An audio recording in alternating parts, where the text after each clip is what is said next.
मुबारक हाजियों तुमको सफर मक्के मदीने का, मुबारक हाजियों तुमको सफर मक्के मदीने का, मुबारक हो तुम्हें हज का महीना और कुर्बानी। संभल कर पांव रखना हाजियों शहरे मदीना में, संभल कर पांव रखना हाजियों शहरे मदीना में, कहीं ऐसा ना हो सारा सफर बेकार हो जाए। मेरे दोस्तों, हज का महीना बिल्कुल करीब है और हमारे बहुत सारे मुसलमान भाई हज की तैयारियों में लगे हुए हैं और हमारे बहुत सारे मुसलमान भाई बेसब्री से इंतजार कर रहे हैं कि कब हम काबतुल्लाह पहुंचें और हज का जो अरकान है उसे हम पूरा करें। मेरे दोस्तों, इस्लाम की 5 बुनियादें हैं। सबसे पहला जो है वो तौहीद है, दूसरा नमाज है, तीसरा ज़कात है, चौथा रोजा है और 5वां जो है वो हज है। मेरे दोस्तों, ये हर मुसलमान पर फर्ज है, हज करना हर मुसलमान पर फर्ज है, लेकिन जो कुदरत रखता है, इस्तिताअत रखता है, उस पर अल्लाह के नबी सल्लल्लाहु तआला अलैहि वसल्लम की हदीस भी है और कुरान मजीद के अंदर इसका जिक्र आया है। बिस्मिल्लाहिर्रहमानिर्रहीम, वलिल्लाहि अलन्नासि हिज्जुल बैति मन इस्तताअ इलैहि सबीला।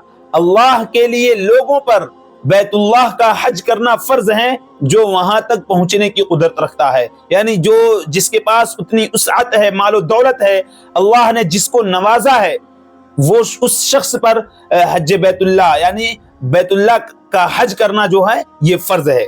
मेरे दोस्तों, बहुत खुश नसीब हैं वो लोग जो इस साल हज करने के लिए पहुंच रहे हैं काबतुल्लाह के पास। मेरे दोस्तों, अल्लाह के नबी सल्लल्लाहु तआला अलैहि वसल्लम की एक और हदीस आप लोगों की खिदमत में पेश करता हूं। जो लोग रुपये पैसे रखकर, मालो दौलत जिनके पास मौजूद है, अल्लाह ने उनको खूब दौलत से नवाजा है, फिर भी वो हज नहीं करते हैं, ऐसे लोगों के बारे में हमारे प्यारे हबीब जनाब मुहम्मदुर रसूलुल्लाह सल्लल्लाहु तआला अलैहि वसल्लम ने क्या फरमाया, आप लोग सुने। और जो लोग मालो दौलत जिनके पास है, जो लोग मालदार हैं, वो इस हदीस को सुनकर और इस पर अमल करने की कोशिश करें और हज करने का नियत अभी से कर लें। वो हदीस कौन सी है? अल्लाह के नबी ने इरशाद फरमाया, जो शख्स रुपये पैसे रखकर जिसके पास इस्तिताअत है उसके बावजूद वो हज ना करे तो मुझे कोई फर्क नहीं कि वो यहूदी होकर मरे या नसरानी होकर मरे। मेरे दोस्तों, ये कितनी बड़ी वईद है कि अगर अल्लाह ने हमें पैसा दिया है, मालो दौलत दिया है, उसके बाद हम लोग हज ना करें, तो आप सोचें अगर हम मरेंगे तो यहूदी होकर मरेंगे या नसरानी होकर मरेंगे। ये कितनी बड़ी वईद है। अगर इस वईद से हमारे मालदार लोग बचना चाहते हैं तो मेरे दोस्तों, अभी इसी वक्त आज़्म करें कि इंशाअल्लाह ताला इस साल हम हज करने नहीं जा पाए, कोई बात नहीं, अभी से अगर आप इरादा कर लेंगे कि अगले साल जो रमजान के बाद हमें हज करने के लिए जाना है, इंशाअल्लाह ताला अगले साल मैं हज जरूर करूंगा।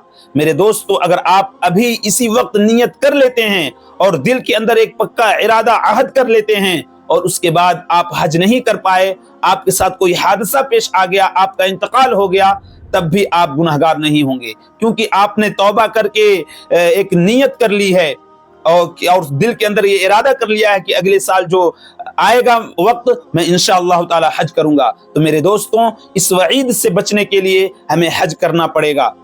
और मेरे दोस्तों, हज करना कितनी अच्छी बात है। जाएंगे, अल्लाह रब्बुल इज्जत के घर की जियारत होगी और मदीना मनव्वरा जो हमारे नबी सल्लल्लाहु ताला अलैहि वसल्लम का शहर है और हमारे नबी सल्लल्लाहु ताला अलैहि वसल्लम जहां आराम फरमा रहे हैं वहां पर जाएंगे और नबी सल्लल्लाहु ताला अलैहि वसल्लम की रोज़े अक़दस की भी जियारत होगी। ये कितनी अच्छी बात होगी, कितनी खुशनसीबी की बात होगी। तो हमें हज करना चाहिए क्योंकि हज हम पर फर्ज है। उम्मीद है कि आप तमाम लोगों को ये बात खूब अच्छी तरीके से समझ में आ गई होगी। इस क्लिप को शेयर कीजिए, दोस्तों तक पहुंचाइए। चैनल पर नए हैं तो चैनल को सब्सक्राइब जरूर कर लीजिए। अस्सलामु अलैकुम व रहमतुल्लाहि व बरकातहू।